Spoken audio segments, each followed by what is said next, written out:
নমস্কাৰ, মই গৌতম বৰা। আজি আপোনালোকক আমি এগৰাকী শিক্ষকৰ কাহিনী ক'বলৈ আহিছোঁ আৰু এই কাহিনীটো হৈছে অতিকৈ প্ৰেৰণাদায়ক। যোৰহাটৰ এগৰাকী শিক্ষক সঞ্জীৱ মজুমদাৰ আৰু সঞ্জু বুলি বহুতে চিনি পায়। আৰু আজি আমি আপোনালোকক এই যি সঞ্জু বা সঞ্জীৱ মজুমদাৰৰ যি জীৱন যাত্ৰা সেয়া আজি আপোনালোকক দেখুৱাবলৈ আহিছোঁ, তেওঁৰ বিষয়ে ক'বলৈ আহিছোঁ। আৰু আমি নিশ্চিত যে সঞ্জীৱ মজুমদাৰৰ জীৱন যাত্ৰাৰ কাহিনীয়ে আপোনালোক সকলোকে প্ৰেৰণা যোগাব।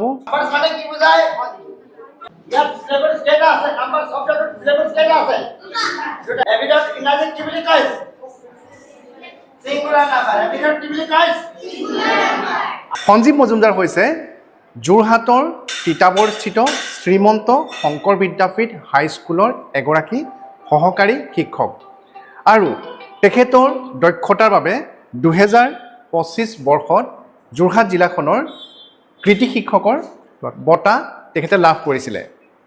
আৰু সঞ্জীৱ মজুমদাৰ যিহেতু তেখেতৰ উচ্চতাক লৈ আপুনি সমস্যাত ভুগিছিলে, কিন্তু সেই সমস্যাটো হেলাৰঙে অতিক্ৰম কৰিছে আৰু এজন সাধাৰণ লোকৰ দৰে সঞ্জীৱ মজুমদাৰে বিদ্যালয়লৈ আহে আৰু ছাত্ৰ ছাত্ৰীসকলক পাঠদান কৰি আহিছে অতি দক্ষতাৰে।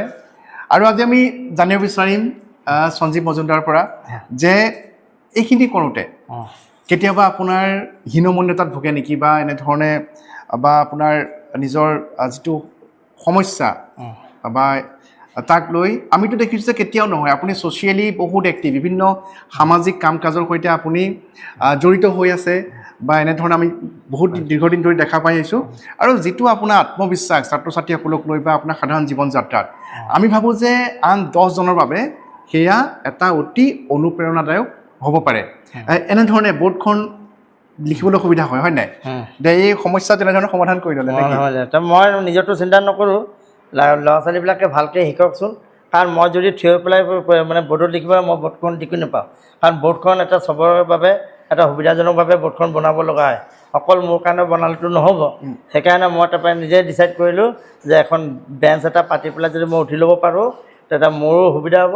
আৰু প্লাছ পিছফালৰ মানে বহি থকা ছাত্ৰ ছাত্ৰীসকল মই আগফালে থিয় হ'লে পিছফালৰ ছাত্ৰ ছাত্ৰীয়ে মোক দেখি নাপায়, সেইটো মূৰটো দাঙি দাঙি চায়। তাৰপৰা সেইকাৰণে দেখিলোঁ নাই এইটোতো হ'লে সিহঁতৰ প্ৰব্লেম এটা হৈছে।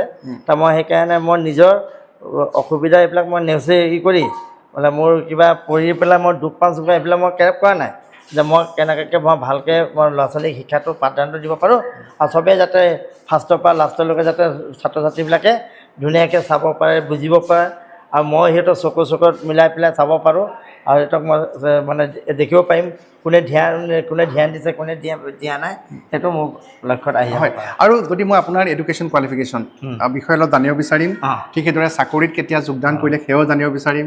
ঠিক আছে। আৰু আপুনি কি বিষয় ছাত্ৰ ছাত্ৰীসকলক পঢ়ুৱাই, কোন ক্লাছত পঢ়ুৱাই সেইখিনিও জানিব বিচাৰিম। ঠিক আছে, ঠিক আছে। এতিয়া মোৰ এডুকেশ্যন কোৱালিফিকেশ্যনটো BA পাছ, তাৰপৰা প্লাছ মই DLED ট্ৰেইনিঙো লোৱা আছে যোৱাত নমালৰ পৰা। আৰু মোৰ মানে কি হ'ল, মই মানে একচুৱেলি মই মানে এনেকুৱা হ'ল তোমাৰ এই মানে টিউশ্যন কৰোঁ মানে কি যিবিলাক মানে খুব দুখীয়া ঘৰৰ ল'ৰা ছোৱালী সিহঁতৰ পৰা মই 1 পইচা নলওঁ। আপুনি টিউশ্যনো কৰে? টিউশ্যনো কৰোঁ। আচ্ছা। মানে যিসকল তোমাৰ ধৰা দুখীয়া ঘৰৰ ল'ৰা ছোৱালী সিহঁতক মই 1 পইচা নলওঁ।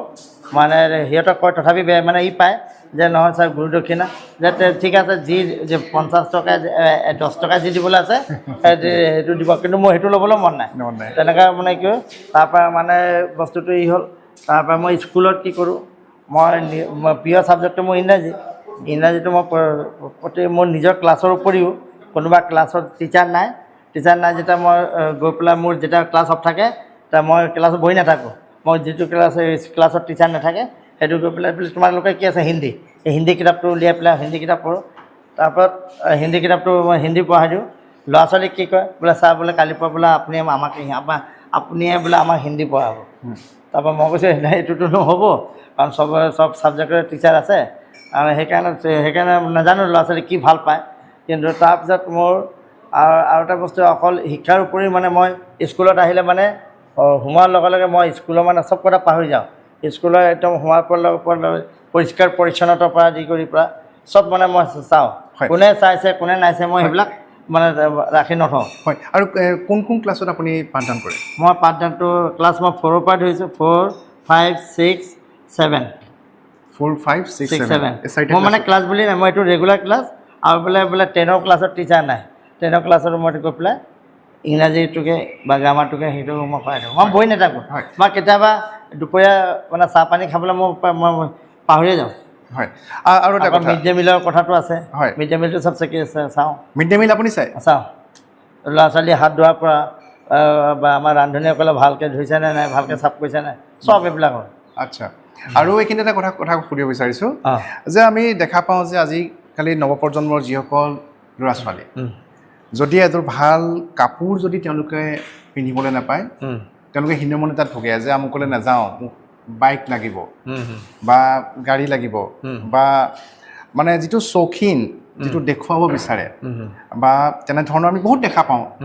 সকলো নহয় কিন্তু বহু ক্ষেত্ৰত আমি তেনেধৰণৰ কেৱল ছাত্ৰ ছাত্ৰী বা নৱপ্ৰজন্মৰ সেই যুৱক যুৱতীসকলে নহয়, প্ৰাপ্তবয়স্কৰ ক্ষেত্ৰতো দেখা পাওঁ, লাজ কৰে তেওঁলোকে। কিন্তু আমি আপোনাক পৃথক দেখা পাইছোঁ, আপুনি এইটো কোনো গুৰুত্বই নিদিয়ে হয় নাই যে আপোনাক কোনোবাই কিবা ক'ব বা কোনোবাই উপহাস কৰিব বা কিবা কৰিব। জীৱনটো ইমান সুন্দৰকৈ আপুনি কেনেধৰণে উপভোগ কৰিছে, কেনেধৰণে আপুনি মানে যাপন কৰিছে অলপ ক'ব নেকি? তাৰমানে ধৰক এইটো এটা প্ৰত্যাহ্বান বুলি ক'ব লাগিব হয়নে?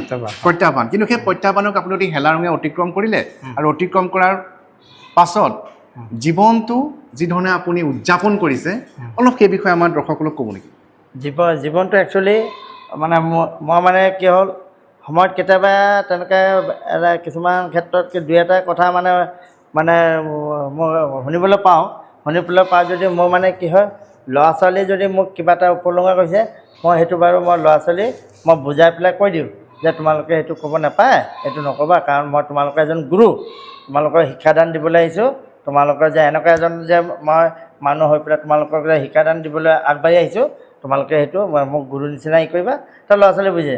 কিন্তু কেতিয়াবা ধৰক ক'ৰবাত গ'লে বা কেৰিয়াৰ হ'লে দুই এজন ডাঙৰ জ্যেষ্ঠ বা মোক বয়সতকৈ ডাঙৰ এইবিলাক কেতিয়াবা তেনেকৈ অলপ তুচ্ছ তাচ্ছিল্যৰ নিচিনা কৰে।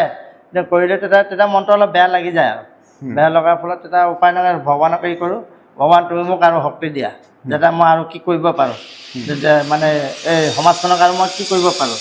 সেইকাৰণে গোটেই ৰাইজৰ আশীৰ্বাদ লৈ পেলাই মই প্ৰত্যেক বছৰে আমাৰ স্কুলৰ মেট্ৰিক ফাৰ্ষ্ট ডিভিজন যিমানকেইটা যায় সেইকেইটা ফাৰ্ষ্ট ডিভিজন যোৱাসকলক মোৰ ফালৰ পৰা এটা মানে যিটো সামৰ্থ্য অনুযায়ী মোৰ ফালৰ পৰা এটা মানে মই বৰঙণি দি আহিছোঁ।